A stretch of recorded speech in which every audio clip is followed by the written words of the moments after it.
Welcome to 502 Conversations. I'm Brian Kirby. My guest for this conversation is middle school science teacher Bertha Vazquez. Thank you for being here today. Thank you, Brian. It's good to be here. Great. I have your bio here, and I'm going to read it pretty much verbatim because there's a lot of interesting information in here, and I don't want to miss anything. If I make a mistake, correct me before we move on to the first question. No problem. Because, you know, I'm not an expert on you, but I did try to do my best. Okay. So Bertha Vazquez has been teaching middle school science in Miami-Dade County Public Schools for 28 years. She has a BA in biology and a master's in science education and is an educator with national board certification. You are the recipient of several national and local honors, such as the Miami-Dade Science Teacher of the Year in 1997, 2008, 2017, correct? That's right. The 2014 Samsung $150,000 Solve for Tomorrow contest, and the 2009 Charles C. Bartlett National Excellence in Environmental Award. Is that right? Yes, sir. All right, the 2017 National Association of Biology's Teacher Evolution Education Award, and you were one of Florida's 2017 finalists for the Presidential Award for Excellence in Mathematics and Science Teaching. And were you also that for 2018? We're waiting for the results. Okay. Now, besides being a middle school science teacher, which I'm sure keeps you quite occupied, you are also the director of TIES, the Teacher Institute for Evolutionary Science. That's correct. Which is a project of the Richard Dawkins Foundation for Reason and Science. Since its inception in April of 2015, TIES has presented you're up to 146? No, 116. Okay. TIES has presented 116 professional development opportunities for middle school science teachers across the country, providing the teachers with free resources to teach their state evolution standards effectively in their classrooms. Great. Excellent. Wonderful. Okay. So before we talk about TIES, let's talk about middle school science. You've been a middle school science teacher for 28 years, since 1991?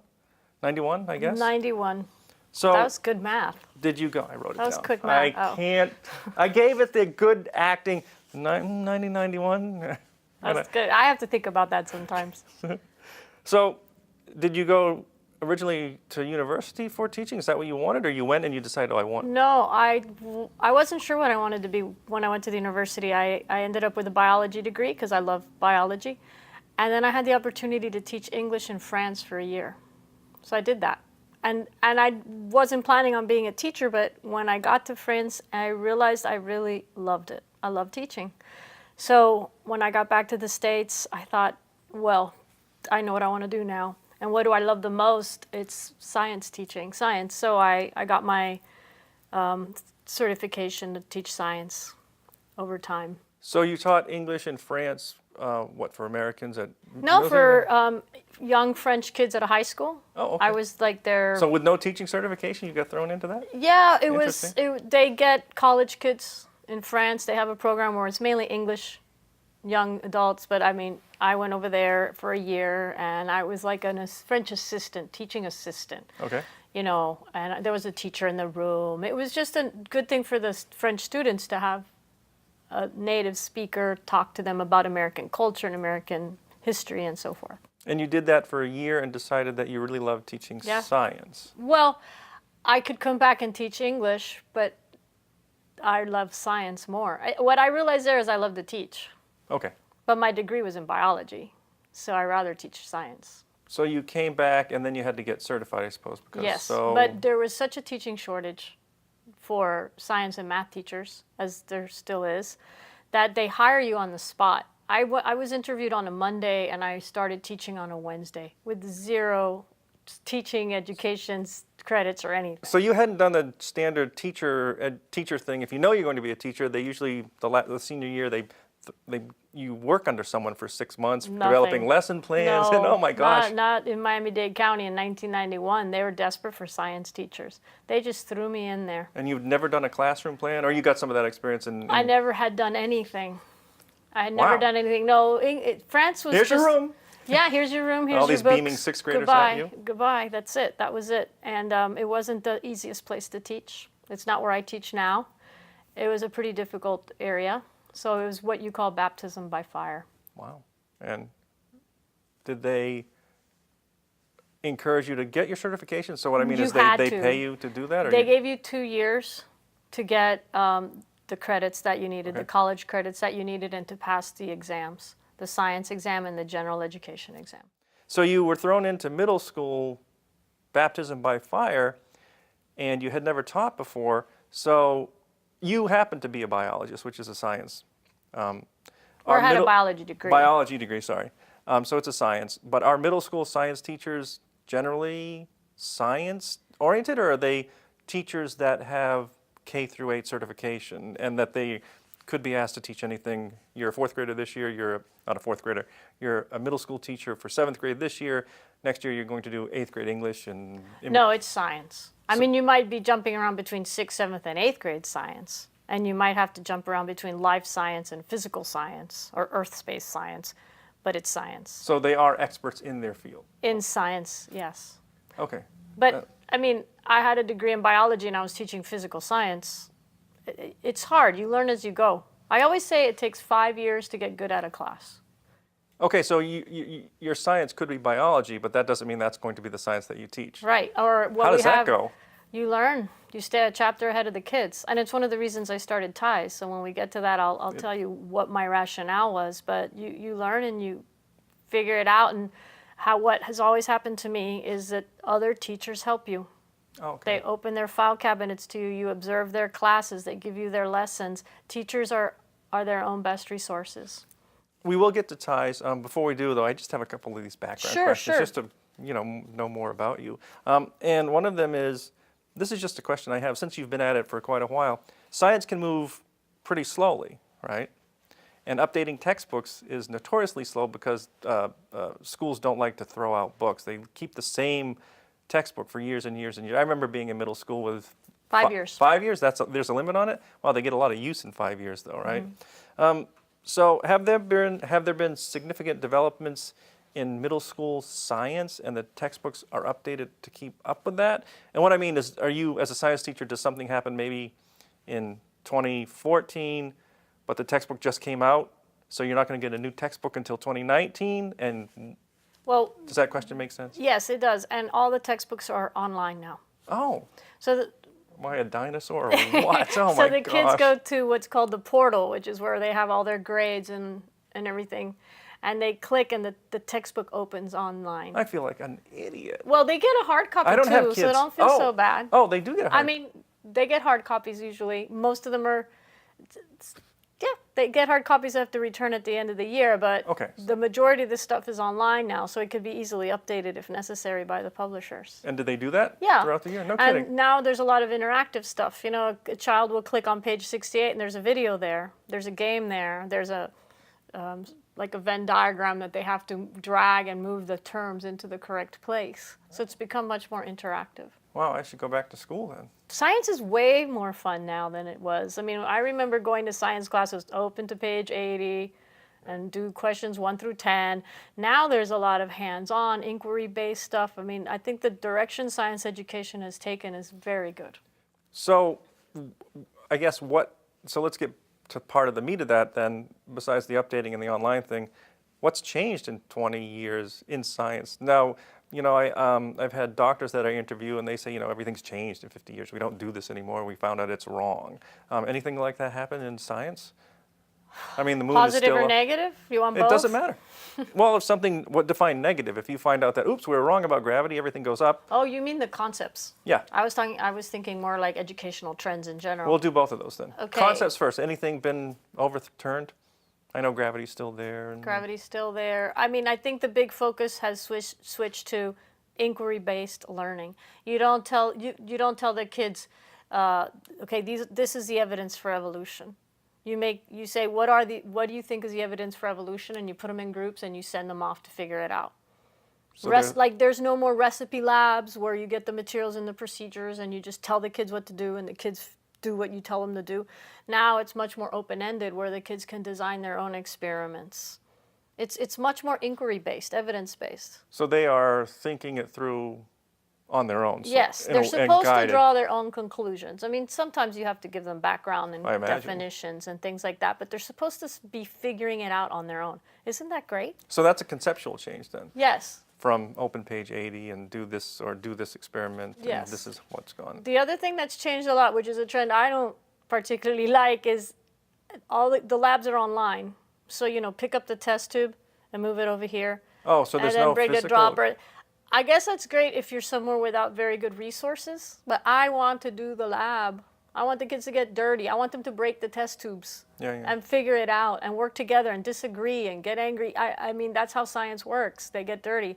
And so I'm not a big fan of online labs and things like that. But I know there's a place for it. Is that in high school as well or just middle school? I think it's both. It can't be in college though, right? You have to get dirty. I hope so. Because part of the, you know, if you can do a drop on a video, it's really a drop. Whereas in real life, the measurements aren't so precise. Yeah, I hope you have to be so. careful with that. I mean. Yeah, and I know like in high school biology and AP biology, they do wonderful hands-on labs. Do they dissect real or virtual frogs? Not that they dissect frogs, but... Gosh, I dissected so many frogs. I'm going straight to frog hell when I die.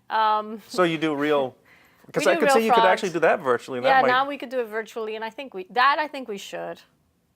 It's just because it's kind of awful to dissect these poor little frogs. So that's a positive change, which is they're inquiry-based, and then the kind of something you're not too thrilled about, which is the online labs. But hey, I'm not knocking them. I mean, like I said, there's a place for them, and if you don't have the equipment, if you're in an underfunded school and you don't have the wonderful equipment that I have in my school, there's nothing wrong with online labs. There is no national curriculum, right? The curriculum is set by each state? The curriculum is set by each state, but there is what we call next generation science standards. That's at a national level. It was put together by teams of teachers and scientists. It's a wonderful thing. And states can adopt the next generation science standards as their own state standards. I think, and I'm not correct, I know it's in the neighborhood of 18 states have adopted the next gen, we call them, maybe more now.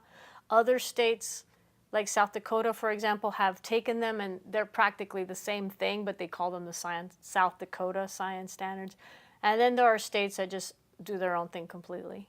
And they might be just as good as the next generation science standards, or they might be pretty awful. Oh, no, okay. So there's a tremendous, to answer your question, there's tremendous variation. So there's no federal standard. No.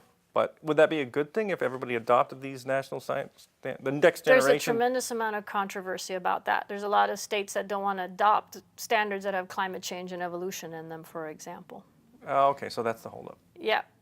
But I think the next gen standards are really good. Are they perfect? No, but they're a 10 out of 10 in terms of quality of standards.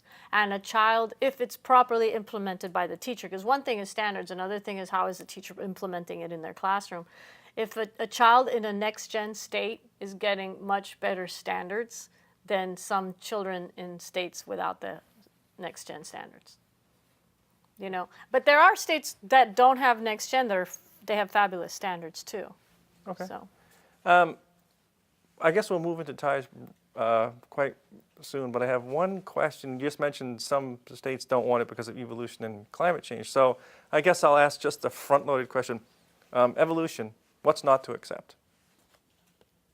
So what are they fighting about? What are they complaining about? Is that... It's like gravity, what's not to accept. Okay. You know, it's a fact. It happened. They don't accept it because it goes, well, what's they? Very vague term.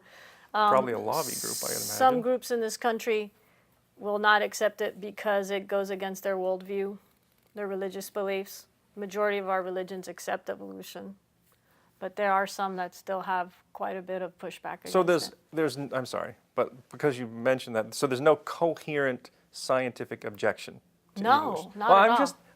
No, it's okay, not at all. If I didn't think so. I'm trying to get the a poll information out of there. U.S. scientists, if you do only active scientists, 100% of U.S. active scientists accept evolution. If you include retired scientists, it's 97%. The American Association for the Advancement of Science says it's the most robust theory we have. It's the most useful theory we have. It's supported by the most evidence. But then the word theory is a problem because people think theory and they think, you know, it's a hunch. That's not what theory means in science. Gravity is a theory.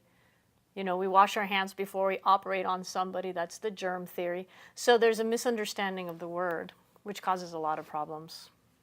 So it's a scientific theory. So tell me, what does that mean then? Okay, that's a great question. And it's interesting because I come from Florida, and Florida, as far as I did a lot of research on middle school science standards across the country. And as far as I could see, Florida was the only state, yay Florida, that asked teachers to differentiate in the classroom between law, hypothesis, fact, and theory. Law?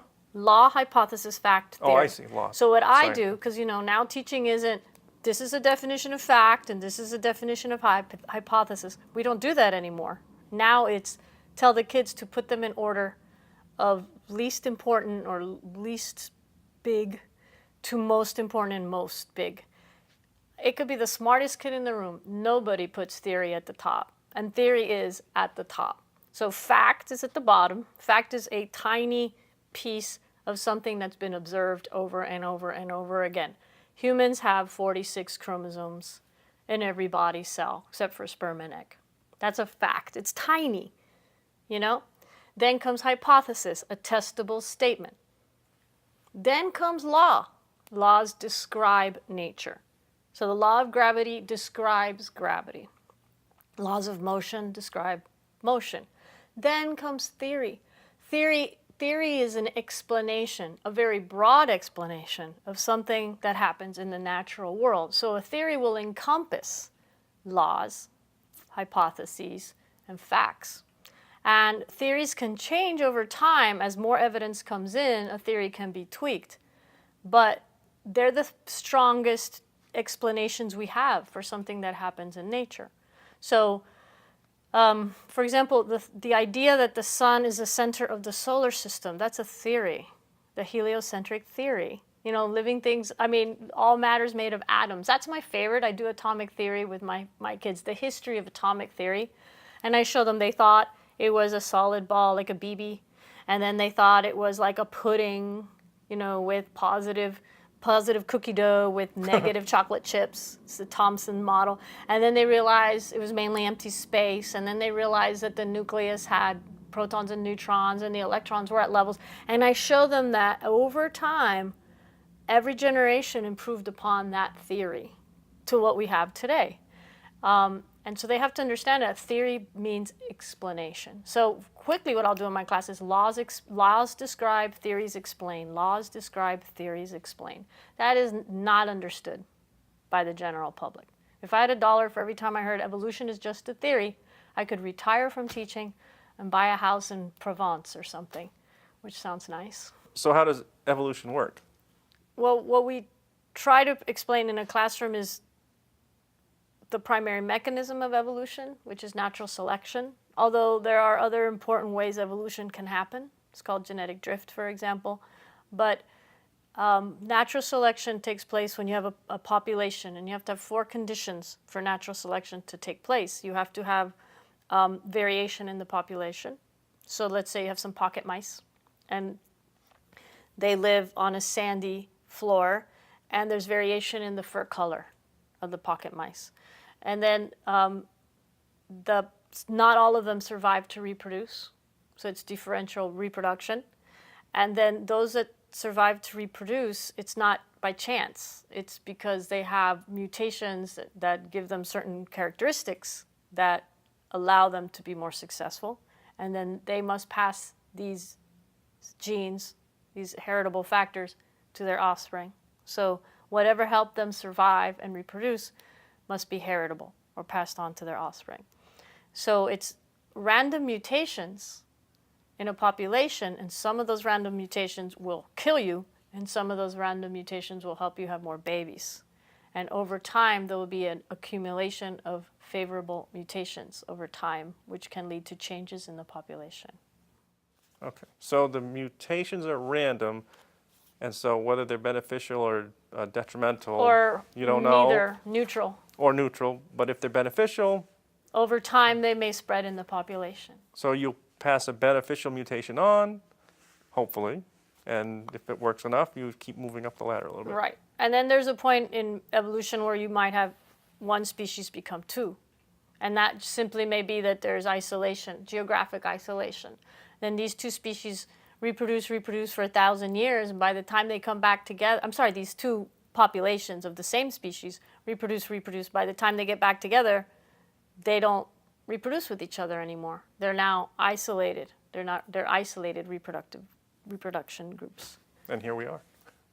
Yeah, and here we are. We're one of the only hominin that survived, right? All of our fellow hominids and hominins, they're not here anymore. Yeah, I once did some research to try and how many there were, and I forgot now, but there are quite a few. There's quite a few, and it's not linear, and they're learning more every day. They just discovered Homo naledi Oh, they've in named the new last one? couple of years, which is a very exciting discovery.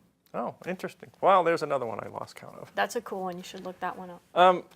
And you were a biology and you're a middle school science teacher. And you mentioned other schools that they don't adopt the standards because they don't want either climate science or evolution in their classroom. In the other states. In other states, right. Can you teach biology without evolution? Isn't it the whole, biology is evolution, right? Or am I? It's the underlying theme, I would say. Yeah, you can ignore it. So if you're not, you can ignore it though. Sure. So does it make? Or, I mean, I don't think you're doing a good job if you ignore it. I think when I talk to other biology teachers, they start the year now with evolution. That's the new trend. I think that's fantastic. Oh, they start with evolution and then go into biology. Well, or it is part of biology. Yeah, what it is I mean a part of biology, but you can ignore it the whole year long. And you're just teaching what, It's like Mendelian? stamp collecting, they say. Oh. Teaching biology without evolution is like stamp collecting. It's like a collection of disorganized facts. You know, evolution is what ties everything together. All right, so now let's talk about ties. Teacher Institute for Evolutionary Science. I don't know why I messed that up. So that's your brainchild, right? How did that happen? So you're in Florida. Yeah, I don't know if I'd call it my brainchild. Let's see. I got to meet Richard Dawkins. He's a very famous evolutionary biologist. And Pre-ties. pre-ties. Okay. At the University of Miami. He was a professor there for a week, visiting professor back in 2013. I got in on some of his smaller lectures, smaller events. I was very interested in meeting him. I'm a big fan of his science books. 2013. Yeah. So you've been teaching for 20-something Oh, years yeah, already. Okay. forever. And I stayed for lunch, and he was having a conversation with everybody at the lunch table about evolution education. And one of the professors mentioned that their school just decided to have no more evolution education, not a public school, it's a private school. This is in Miami, because one parent complained. One parent complained, so the owner of the school said, no more evolution education. Richard Dawkins was appalled. The conversation continued. I got in my car. As I went home after this lunch, I thought, what can I do? And teachers are encouraged to do professional development for their fellow teachers. And I volunteered to do a series of hour-long sessions on evolutionary biology for my fellow middle school science teachers. You mentioned earlier, what do you do as a middle school science teacher? It's not easy. We are the jack of our trades. I mean, what if your background is in geology and then they make you teach life science? Or what if, like me, your background's life science and they make you teach geology? So we try to help each other. So I thought, I can help my friends here. You know, I could do this. And it was successful. And I happened to see Richard 1 year later. And I said, you know, we met last year at the University of Miami. And he goes, oh, you're that teacher. And That teacher. I told him what I had done. You know, I left that lunch. I thought I had to do something, and this is what I did. And he said, I love that. How can I help? I said, well, you do help. I use your videos. I use your books. And he said, no, can I come and speak to these teachers? And I thought that was amazing for somebody of his stature to offer to do that. And he came to my school. My school district opened it up to all the teachers in the school district, science teachers, secondary science teachers. It was a great event. I interviewed him on stage at this middle school in Miami, Florida. And then he and Robin Blumner, who's the executive director of the Dawkins Foundation, asked me to do this nationwide. And that's how it got started. They asked me, can you do this kind of professional development nationwide? for middle school science teachers. High school teachers have a lot of really awesome resources out there. And I could, for example, the Howard Hughes Medical Institute puts out amazing free resources for teachers. You can't get any better than that.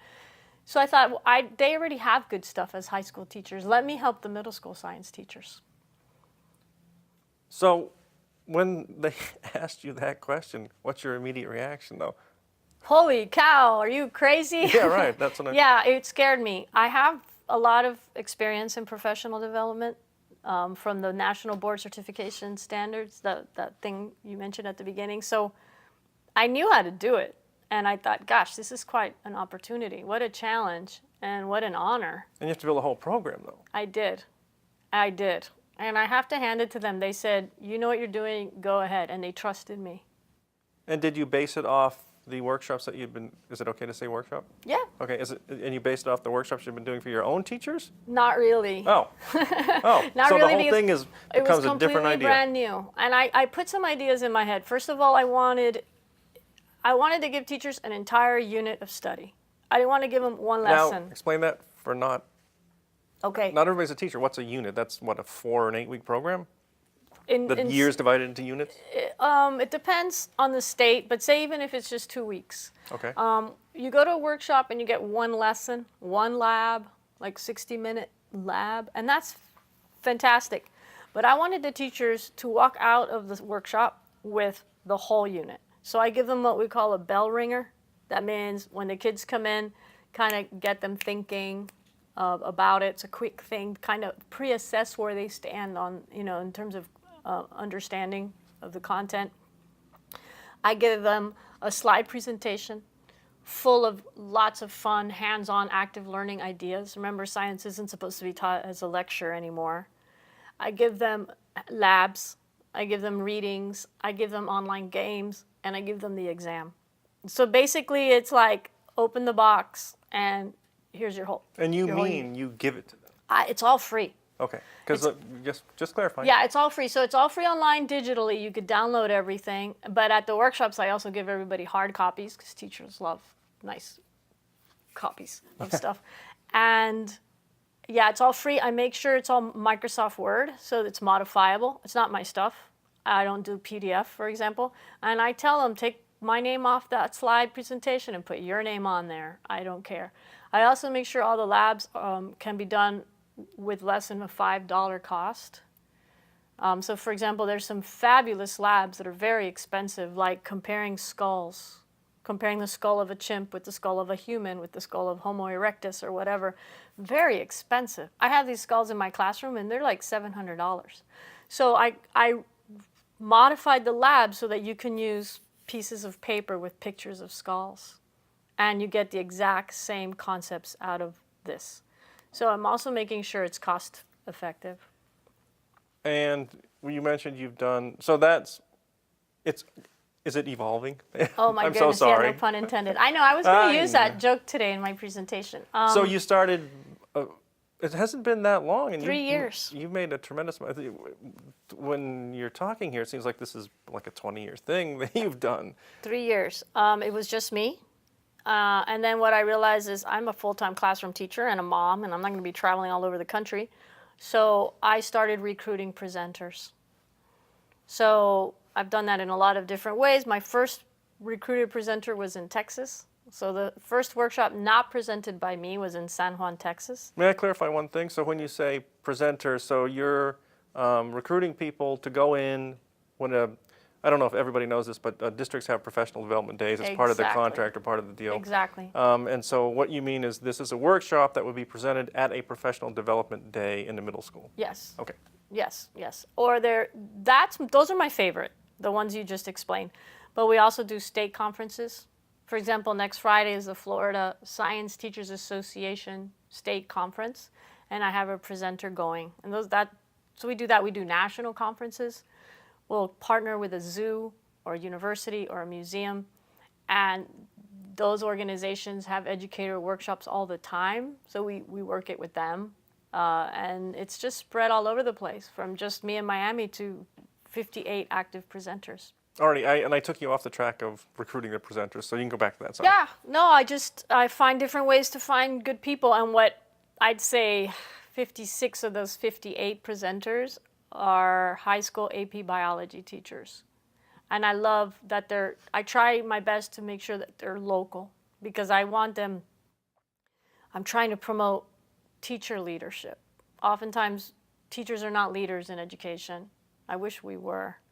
So it's a way of promoting teacher leadership. Not to mention that if you get someone in that school district or that part of the state, they know what's going on better than I do. If I just go to Kansas and do a workshop, I don't know what Kansas teachers are going through. So I try to find a Kansas teacher. And it's worked out really well. So does a teacher in the district contact you and say, I'd like a workshop here? Do you send out emails? Does anybody want a workshop? It's very hard. That's the hardest part, is getting the workshop. So say somebody in Kansas says, wow, I love what you're doing. I'd like to be a presenter. And we talk on the phone. I make sure that they're capable of doing this. I share my resources with them. And then it's, so how are we going to get a workshop? So we see when the Kansas Science Teachers Association meeting is going to be held. Can they present there? This teacher will reach out to their local school district leaders and see if the school district is interested. I will contact the local zoos, museums, universities, and see if we could partner up with them. And every place is different. Have you ever been disinvited? And what I mean by that, have you ever gotten a teacher to call and say, wow, I could really use the help. A workshop would be great here. How do we organize that? And then you start the steps and it turns out, oops, the superintendent says no, or somebody says no, or... Never. You've never been... Never. Oh, wow. Wow, that's pretty good then. Well, Are you surprised? if you think about it, no, because school districts promote professional development, right? They want their teachers to learn new stuff. And here's an organization coming in saying, we're going to do it for you, and we're going to do it for you for free. And your teachers are going to walk out with all of this stuff. So it's like, yeah, this is great. Come on over. I have not had any problems. The only reason I mention this is because what did we speak earlier about the schools that didn't want to adopt the, not national standards, the new Next generation science standard, yeah. Because they don't want evolution and climate change. So have you actually been in those states that don't want? Well, how does that work out? I don't understand. Well, so there's I'll call it change over time, if you want me to call it change over time, instead of evolution. Oh. I mean, I'm there to help the teachers. So wait, the word is banned or something? It's or you just can't not in use their it standards. So you can't use the... I did a study that was published. I did a comparative study of all 50 states' middle school evolution standards. And I ranked them on a scale and figured out which were the A states that were doing a great job, the B states, the C states, and whose standards were rock bottom standards.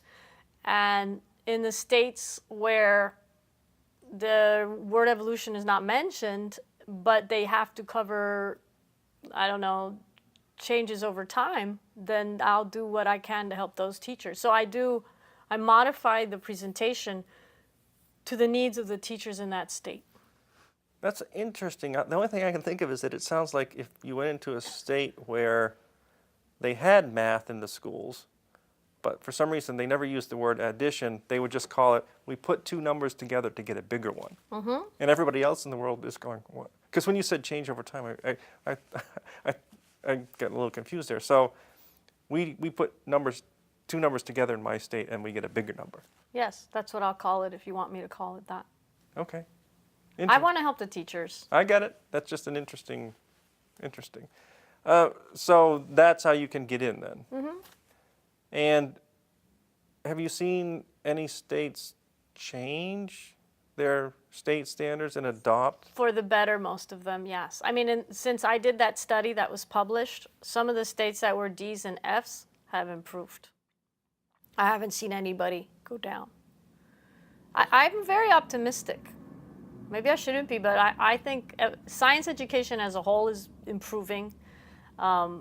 And evolution education. I mean, we're talking about evolution at the middle school level. We wouldn't be talking about that 40 years ago, 30 years ago, 20 years ago. And here we are sitting here talking about some states have better middle evolution standards than others. That just the fact that we can do that is great. I didn't mean to be a pessimist. No. I'm just still, it just kind of took me aback. There's like the word that shall not be mentioned kind of thing. The E word. The E word, like what? So, wow, interesting. And I feel like school district leaders, science education leaders in the states, they want this to be taught. The pressure to not teach this stuff is not coming from the educational community. Okay, I wouldn't think so. Yeah.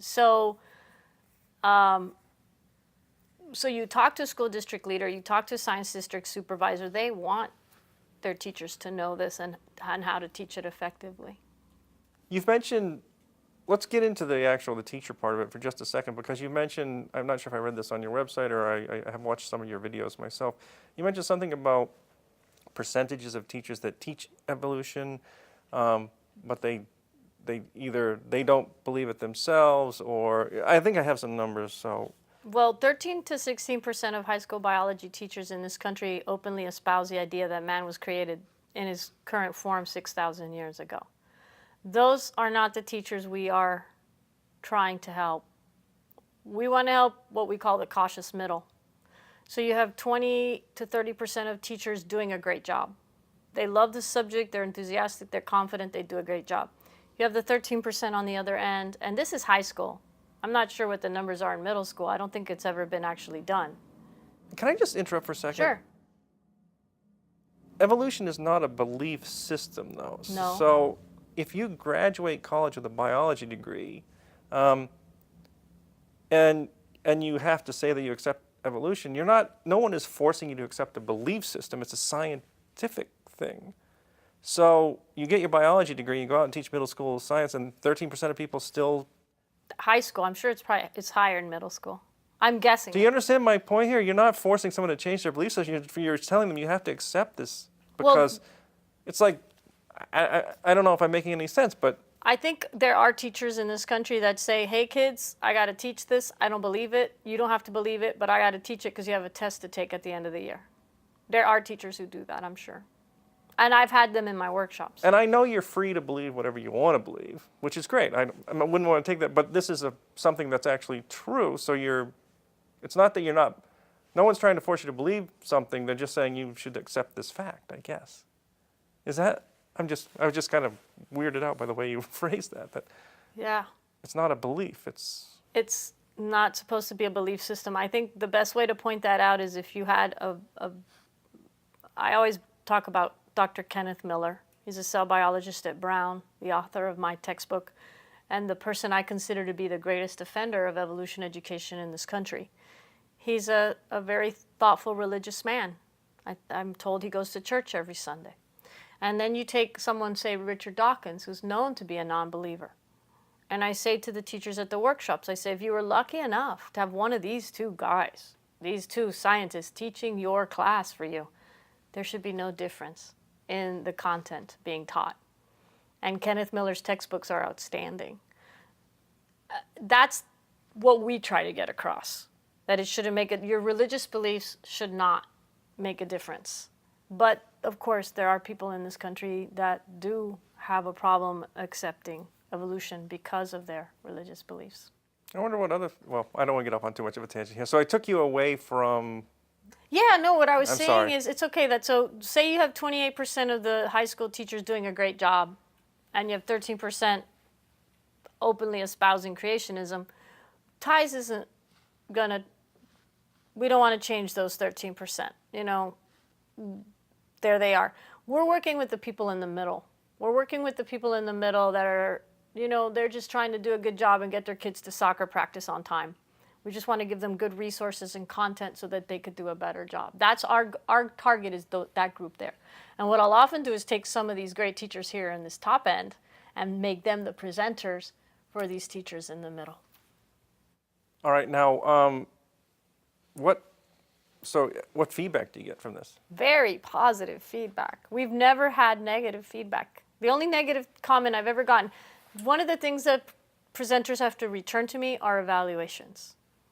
The teachers, before they leave, they have to fill out an evaluation of the workshop. What did they think? The only negative I've ever gotten was, I wish there were more workshops like this, or this wasn't long enough. Well, that's not negative. Exactly. That's the only stuff I get. I mean, it's very positive. They're very thankful. I get stuff like, wow, I was kind of nervous about teaching this next year. I have all this great stuff now. Thank you. really positive stuff. Have you gotten long-term feedback, maybe 2 years later, that, you know, I took this Let me workshop 2 see. years ago and I loved it then, and now you can't believe how this has changed my approach? I think the best long-term one was there was a teacher in Georgia who took 2 workshops. She did one in Valdosta State with me, and then she went to Atlanta and had another workshop. And she has now become one of our presenters. And I love that. And also, you've talked about the workshops and everything, but everything is available online if you can't get to a workshop. Yes. So talk about that for... Yes, not to mention, so we have a workshop, it's called tieseducation.org. Like you have a website. That's the website. I'm sorry, did I say workshop? Yeah, right, so you just confused We me. said workshop so many times. Our website is tieseducation.org. And if you go there, first of all, there is an actual workshop there in 3 parts. So you could just actually click on it and see it. It's the first workshop we ever did at the Miami Museum of Science. So you could watch the whole workshop. It's like being at a workshop. And then there's videos of me doing the labs, the labs that we like the most, that are online, easy to download with students. And it's completely unrehearsed and funny because I just wanted it to look like what would happen in your classroom if you did this lab. There's even one where the kids are cheating and we have to start all over again, which is what's going to happen in your classroom. And then there's the ready-to-go evolution unit I told you about, you know, from start to finish, your bell ringer, your presentation, your labs, your exam. We have evolution in Spanish. We have the best online games.